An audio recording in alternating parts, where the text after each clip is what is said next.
I am so excited to have Lindsay Anderson here with me today. Lindsay, I know that we have your bio and all of that information that everyone has already heard about, but I'd love for you to tell us something about yourself that we're not going to find on your website and we're not going to read in your bio.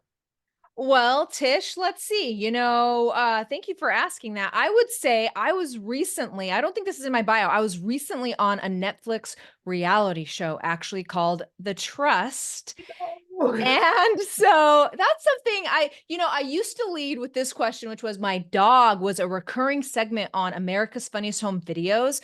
But I think being on Netflix, I have one-upped my dog now. I think you have for sure. And look, I've already done the research. I saw that and I was about to go. So let's just go there right now. Let's go there. Let's go there. I'd love to hear, first of all, what prompted that? How did you get involved with that project? And, what is it what's the teaser? Because some people have not heard of it yet, that's going to make somebody go and watch it right now. Okay, well, I'll say this is that, I have been posting content as an online business owner for so many years. And so they found me because of my content and they kind of asked me, they're like, you'd be perfect for a show. And so I went through the whole interview process, and that's the short story of how I actually got on Netflix is they reached out to me. So that was very exciting. Now, the teaser here, Tish, is going to be, what was it like, Lindsay, to be on Netflix? Let me sum it up for you. And there is a small spoiler alert here, so close your ears if you don't want to hear. This Okay. is the summary of my Netflix experience, okay? It was 8 episodes. I was in 7 of 8, and the last 2 episodes I was in was named after me. So I Ooh. think it went pretty good. Oh my God. So I found out about it recently and I was like, oh, I know what I'm doing this weekend. I am Did you watching watch it? it. I'm watching it right now. So I'm very excited. I'll give you my feedback when I finish with it, Oh my gosh. but I'm totally binging this weekend. I was like, oh yes. Get ready for those last 2 episodes there, Tish, Oh okay? my goodness. I can't wait. I can't wait. That's going to be so amazing. You just gave a gem of information without even meaning to right now. You said that you've been posting or you've been giving content for such a long time that your content opened a door for you. It Can we will. just talk a little bit about that as well? Because I know myself included, I'm just going to put myself right there, myself included, many entrepreneurs, many business leaders don't realize the power of showing up and being visible and being consistent and adding value with their content. But you have proven in that little short, comment you just made that that really can make a big difference. Why was that important to you? And what would you say to the audience right now? Yeah, so this is what I would say going into 2024 and beyond, as people are quitting their corporate jobs and like we're seeing kind of a restructuring of how people like to work. Okay. Your personal brand, which is how you show up online, like regardless if you're an employee or if you run your own business, like this is how people will find out about you. And so putting your best foot forward online, having content out there that shows your expertise and like what you do and what you want to do as a personal brand. You never know who is looking, and that's just going to like open up the doors of opportunity for you. So I think it's really important, regardless of what you're doing in your business or life, is to look at your personal brand online. So that would be my message, is like you have a brand no matter what you do, and it's getting more and more individual instead of I work for a company. It's like, this is me. I love that. And I think that people needed to hear that because sometimes you get kind of in that mode of nobody's watching, nobody's clicking, no, and you just don't know I because had no idea. I mean, at that time, yeah, I had no idea Netflix people were looking at my. I bet they weren't. Look, listen to this is such a, I mean, just an eye opener. I bet they weren't liking. I bet they weren't commenting. Hell Right? no. So you would have never known. And that's just the message I think we need to hear is that you don't know who's paying attention to you. So just show up, right? Yeah, and here's the thing, Tish, okay? So my big thing is on if you want more customers on social media, a lot of people are posting like influencers and not business owners. Oh, And I man. was on Netflix. So like I'm always posting like a business owner, but now I'm on Netflix and all of my castmates have like way more followers and there are way more influencers, but I'm not the only one, but they're all struggling to make money because they're all posting like an influencer. But my point is, is that when you're posting business content and you're like actually making money, you won't see the kind of likes and the kind of views and the kind of virality that you would see as an influencer. So yes, people weren't liking, but keep posting. Oh my God, It's that's so different. good. Yeah. And I saw that on your Instagram actually, that post that you did about that. And I thought that was so powerful because I say we collectively as business owners think that we have to have that virality. We have to be, the best known, the only known, the biggest, the loudest voice in the room. And I know for certain that that is not the case because most people who buy, I know from me, online are not the people. I didn't even know they were paying attention. I didn't even know they were on my page, right? So I completely see what you're saying. I think that's so Yeah, powerful. how many times do you get on a call and they're like, just right now, I Yeah. watched X video. Like Oh, it's yes. fine you didn't like it, but I don't think you liked it. You know what I mean? Like here it is Yeah. right here. That is so true. So true. Yeah. I'm the person also who sees the text message and I'm like, I really meant to go back and answer that. 100. And so is everybody else.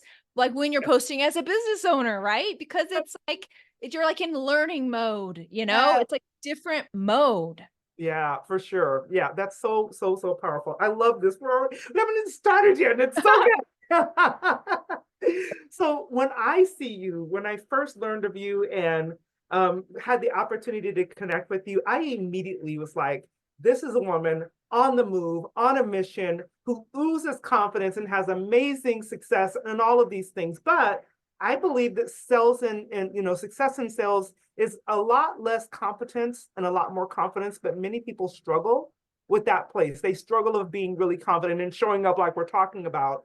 Lindsay, have you ever had that struggle? Has that ever been an issue for you? Has confidence ever been one of your like thorns in the flesh that caused you to not show up the way that you're showing up now? Definitely. So, but then, and I learned a big lesson around that when it comes to that. So I feel like you can be really, well, first of all, I agree with you about sales. 100%. Like it is about your confidence because they will pick up on your vibes and teaching sales like you can't really teach that. Like if they don't find their own self-value in like what they are providing, there's no script or magic words that I can do to help you with that. And so my train, sorry, I went off on another train there, but I'm sorry, will you repeat your question? I'm sorry, Yeah. Tish. Did you ever struggle with confidence? Oh yeah. So Yeah. so when I first started, I had a web development agency and a digital marketing agency when I started, and I could sell millions of dollars worth of Facebook ads and landing pages and websites. And so then I started my coaching business and my consultancy where I was only giving them based on my expertise and my strategies and my systems, and I wasn't reliant on Facebook and the brand. And Tish, I couldn't sell anything. I was struggling. I'm like, what is happening? I thought I was a good salesperson. And for me, what that boiled down to is, yeah, I'm a confident person on the outside. For sure, my family would tell you that 20 years of me, super confident. For me, what the turning point was and how I finally started selling consulting and coaching is it was self-value. Mm. Confidence I found was on the outside. Inside, what did I really feel about my offering? Why was I not confident about that? So for me, they were two different things. And when I found the self-value inside and knew my expertise and could see it helping people and that, hello, I can help you, and was so confident in that, that's when everything changed for sales. Okay, you're gonna make me throw this iPad out the window right now We have a because lot in common, don't we? because you just said that self-confidence is like showing up on the outside, but the inner belief is what really shifts the game for most people. And I don't think people think about that. And you're so right. It's like once no one's going to believe before you do, right? And Oh, so it is a mirror. Your customers are a mirror. oh my Literally. God, yes.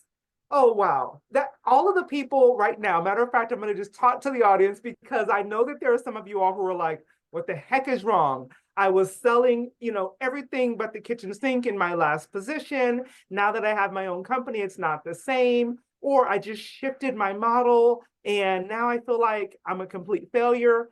It starts with your inner belief. It starts with how you see yourself. And you just said it, your customers are a mirror. And oh my God, that's so powerful. So Yeah. powerful. And just like a mirror, Tish, I have to smile first before the mirror smiles back at me. Oh my God. So I have to find that, like, in my corner of my room when nobody knows what my deepest, darkest thoughts are. What Yeah. are those about what you're selling? Honestly. Good gracious. You know, I recently had a huge revelation about that because sometimes we have amazing coaches. I love coaches. I will never tell anybody not to hire a coach. We're, you know, we do that. We do this for our clients. But every now and then, I think we can get tripped up with believing what someone else believes bigger for you. And what I mean by that is they say, girl, you should be selling this, or you should be doing this. This is how you should be showing up. And you just kind of become a bobblehead and start nodding your head and going, okay, okay. Instead of really like getting to the place where you're selling something that resonates with you, that you know you do the best in the business, that you can do it all day long, that you really can have that inner belief around. I find that, or I'm beginning to see, when people are not that clear and that aligned with what they're selling, that's when they struggle with that inner confidence, or it sometimes can be the case. Yeah, I mean, I've definitely ran into that. And and that's the whole, like, where do I trust an expert, and like, where do I trust my intuition? Like, that price just does not feel right to me. And so, I always recommend, like, you always have to use your own, what you think is best for your business. Cause I think, in early in my career, I could definitely, like, hey, whatever that coach says must be right. And it, like, you have to do what's right for you in your business. And like, I think that's part of, like, leading your business, is that you have to be confident and trust yourself enough to be like, that coach is saying that, here's the reason behind it. But like, for me, this is what's working, because ultimately you're the only one who is responsible and that can make those decisions, and they rest on you and not him. That is so good. Yeah. And I mean, I'm by no means saying, you know, forget your coach's advice, because they, you know, you hire them for a reason. But at the end of the day, like you said, we are the ones sitting in the chair, you know, guiding clients, and we have to be so confident and clear in what we're providing, right? What we're telling our clients. And if we're not clear on that, and we're not really able to sit with it with full integrity, then it really does, you know, it really impairs the way that we're able to show up and serve our own clients. So I I completely, agree. I uh, agree. Yeah, and there is not a cookie cutter business, like, for everyone, right? You have to make some of these individual decisions so that you can uh, scale. Mhm. so true. What do you think are the biggest pitfalls? Because I mean, I really want to talk to you about, you know, what does it mean to be a millionaire maker? What does that really mean? And then for those who are coming along that path and really feel like they can do this, they can really be there. What do you think are the biggest pitfalls for those people who don't attain that? Tell me a little bit about that. Yeah, there's a lot of pitfalls people fall into along the way of, like, I want this amazing $1 million online business that gives me, like, all this time, money, freedom, and impact. And I think marketers have done us a real disservice on this front, because you see the ads and it looks so easy. Like, I was just on a call yesterday and the woman says to me, you know what? I'm a personal trainer. I bought this course for $200, and I go into this Facebook group and this guy has 2,000 people in there. So what's 2,000 times 200? I'm going to be rich, right? Because, like, it's just workout videos. But the Yeah, fact is, you do not know what you don't know about building an online business unless you have done it. The fact is, that guy's probably spending $199 to get a $200 customer in ads. Like, you just don't know these kind of things. So that is one big pitfall, is like looking at someone else's business from the outside and being like, I'm going to do this. The yeah, second thing is, and I think you'll really appreciate this, is really understand the difference between marketing and sales. yes, There's a huge difference. Marketing is amplifying and trying to find more of an audience, and sales is one-on-one combat, talking to your client one-on-one and straight up. You should do sales before you do marketing, because yeah. marketing is just going to amplify what is working in your sales process. So Oh I my, think people really mix that up. They hide behind marketing because they don't want to do this one-on-one. They want people to reach out to them. You should come to me. Come to me. I'm marketing. But yeah. like, if they've never done the sales part, they're not saying the right messages. People aren't attracted to it. They don't know. I know. It's Hiding. so true. So, so true. One of the things that I know you specialize in is helping people to get the right types of leads. So on that front of marketing, being able to attract high value, converting leads. What are some of the things that you might tell the audience that they should be doing in order to get there so that they can have sales with the right people who need what Yeah. So I call it the one, well, so one true client method is what I teach. And online, when you're trying to create leads online, it gets really confusing because you like create this video and you're like, okay, my mom's on here and all my high school friends I graduated with are here. And then I got some colleagues here and a business person here. And so then you get on this video and you're just kind of like you're not anyone because you're like not even talking to anyone. You're not clear. And so Yes. if you want the key to attracting more right fit clients, you go have these one-on-one sales calls and you find your one true client and you hear what they say on these sales calls. You hear their exact words, you hear their tone, you tell their stories, and that's one true client. You find your one true client and you just reflect that online. And that's what you're doing. You're like committed to social being for business and not for my mom and my friends and this. And like, this is what I'm doing. And that's who I'm talking to. I love it. And It's it's so from sales calls. yes, exactly. I mean, one of the things I love to do, Lindsay, is to have my clients. One of the great things about Zoom is you can hit record. And I want Yeah. them to record their calls. We can kind of dissect them. And then I'm like, there's your marketing right there. She just gave you all the language to be Oh, able to you hear it go. like bolds, right? Yeah. So like I have this notebook and I'm on sales calls and I'm like, I'm using that sentence. I'm using that hook on my next video. Yeah. I love it. So, and the funny thing is, people don't want to get on sales calls. And I'm like, you're missing an You opportunity. won't make money is in sales. Like Yeah, learn this. This is where you should be as the leader of your company because you're interacting with these new people and the market's always changing. You need to be on the forefront having these calls. Like, absolutely. yes, you can ship it out. Sure, Mhm. you can get VAs and other people. You won't close as much. And Yeah, you have to know what those questions are first before you hand it off to an true. agency. You are my sister from We another already knew it. mother. We already knew it. I know. I'm literally like, I love her. I It's love so you too. well. Why don't we? I mean, I literally like dove in and missed all my questions. Let me go back Oh, it was and so fun. I want to find out how did you even arrive in sales? I mean, if you're like me, I didn't like grow up saying I want to be a salesperson. You know, I want to do this for a living. But I arrived here somewhat by accident. How did you get into the world of sales? And was it by choice or kind of like, Yeah, for half of my career, I thought I was a good salesperson, but I was only studying and implementing marketing for mm, people. Like I was a marketer, and I think that did me a big disservice because those two things are yeah, very close, but yeah, there is also a huge gap.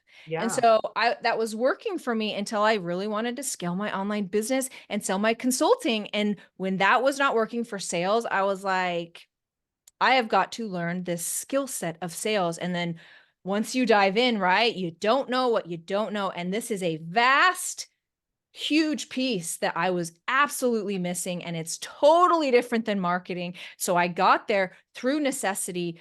I had to study, learn, love sales, and go through this process and learn that marketing is second, sales is first. absolutely. What about the person who's in that same position right now, Lindsay, who's like, I have this business. I love what I do. I hate to sell. I hear that all the time. What would you say to that person who feels like this just isn't my jam? I don't think I'm good at it and I don't really want to do it. What do you say Okay, to this is what I would say to them. The trigger alert, okay? It's not pleasant. that? Which is this, okay?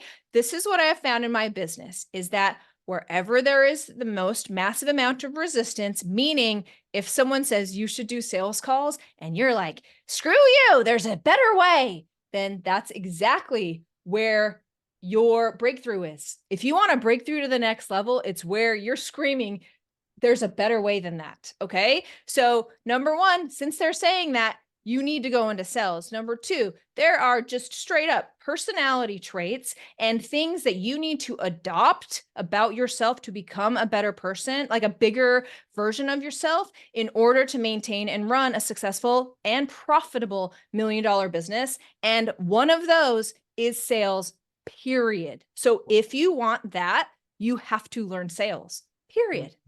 That is so true. Who do you think, if you will, and I know it's different for a lot of people, maybe for you, who did you have to become in order to experience the level of success that you currently have and to be successful in sales? Yeah, and these are character traits that I had to adopt because I was like, I'm a free will and creative. I work for myself because I like new things and I want to be free and I want to not work Mondays and Fridays and I'm so free. Okay. Yeah. And that's great. But like that kind of attitude and lackadaisical approach to your business will get you that kind of money in your bank account. So upon studying what do I want, I had to adopt being serious about sales, which means time blocking when I'm going to be networking and doing those very important sales callbacks and filling up my thing and reaching out and nurturing. This is time blocked and stuff that I know, just like when I work out every day, it will net a plus result. So I had to be more organized. I had to be way more disciplined. And I Yeah. had to restructure. Okay, I need, I can't be taking so much like lackadaisical time. I have to be serious about my task. My time is so important to me. So those are the three things I had to change. And when I did, and my perspective about how I was approaching my business, like it really changed because I was like, I will be that kind of person then, because that's what's required, at least based on all the experience I have. I mean, I don't think there's a $1 million business where the guy's like, yeah, and I don't work Monday, Fridays, nor have I ever. Yeah, that is so true.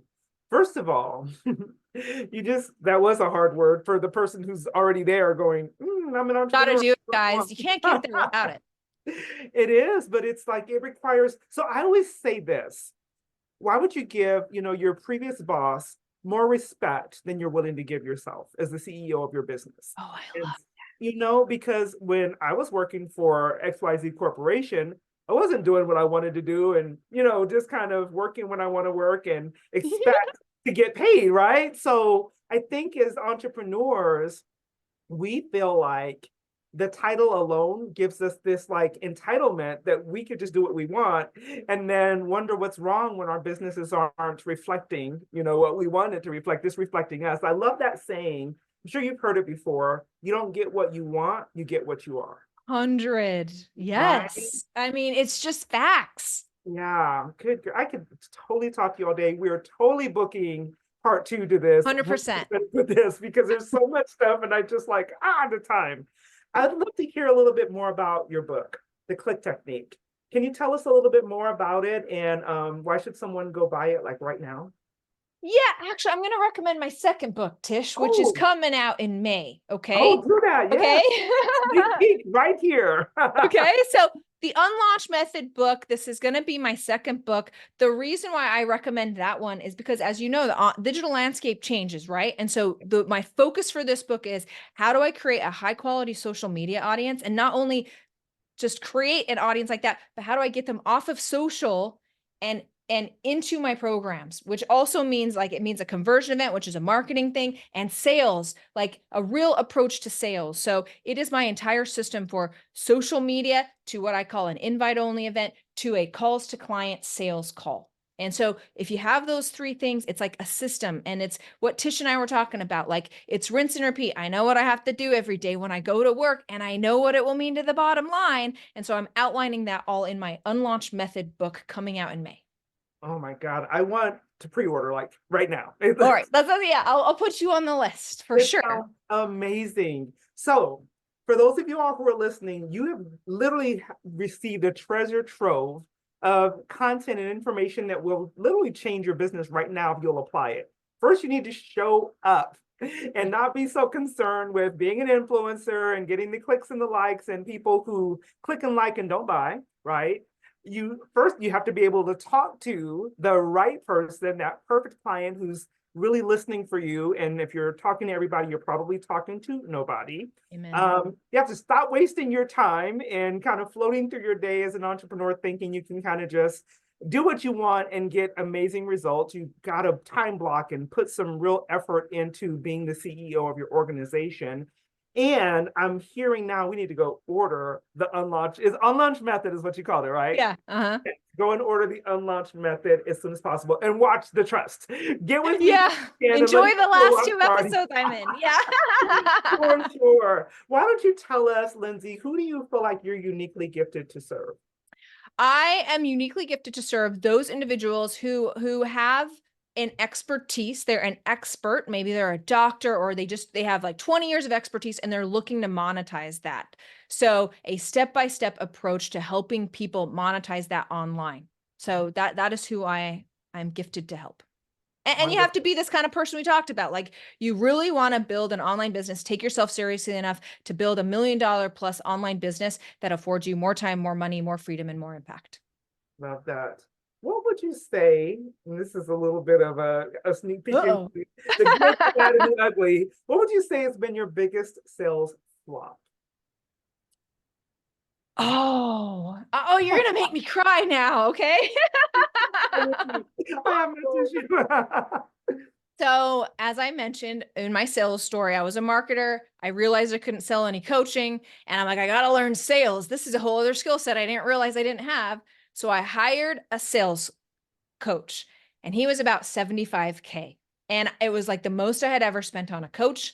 And I'm like, okay, that's a lot, but like, this is the skill set I need. So I invest in this coaching program. I put down the money and I have a launch and I get on sales calls. And the first 4 women that I get on the call with, they're all like, yes, I will buy from you. And I'm like, yes, they're enrolling. This is awesome. This was easier than I thought. This is awesome. Over the next 2 days, all 4 of them backed Oh, out. I hate that. Good gracious. And Yeah. I was just like, oh, this is going to be a tough road to hoe for sure. I have a lot to learn. So it's Yeah. Yeah. I promise you, you are not the only one with that testimony. yeah. A lot of us have been there. I'm so Well, grateful. I mean, I ended up finishing his program, and that's where I learned a lot of my sales foundations. It wasn't the program. I just had a lot more to learn and a lot more reps to do. Yeah, I mean, and that's just the world that we're in. We have those days where everybody buys, they stick, they Yeah. sign the contract, and then you have those days where people back Yeah, out. this happens. It's just Yeah, part of just you have to remain consistent no matter what is happening in your business. for sure. Absolutely. It's part of the journey. Yeah. Are there any things that someone might be typing into Google if they're looking for someone like you? Lindsay, what kind of words might they be Ooh, using? that's a great question. I love that. Mhm. High quality leads from social media, how to scale my online business, how to find more clients with social media, how to make more money in my online business, how to sell more one-on-one programs, these kind of things. So Why I shouldn't sell low cost offers, these kind of things. I love it for sure. Well, I want everyone to go and follow you and reach out to you if it makes sense. How do you want people to find you, Lindsay? Yes. So I'm on all the social media at the.lindsay.anderson. So Instagram, as well as TikTok and Facebook and LinkedIn. So wherever you want, that's where I am. Wonderful. So grateful for you, man. This has been amazing. It was so And fun. I meant that. Part 2 on tap for us. We definitely want to continue this conversation, but I'm so glad that you're here with us today. Thank you, Lindsay. Thank you, Tish. What a pleasure.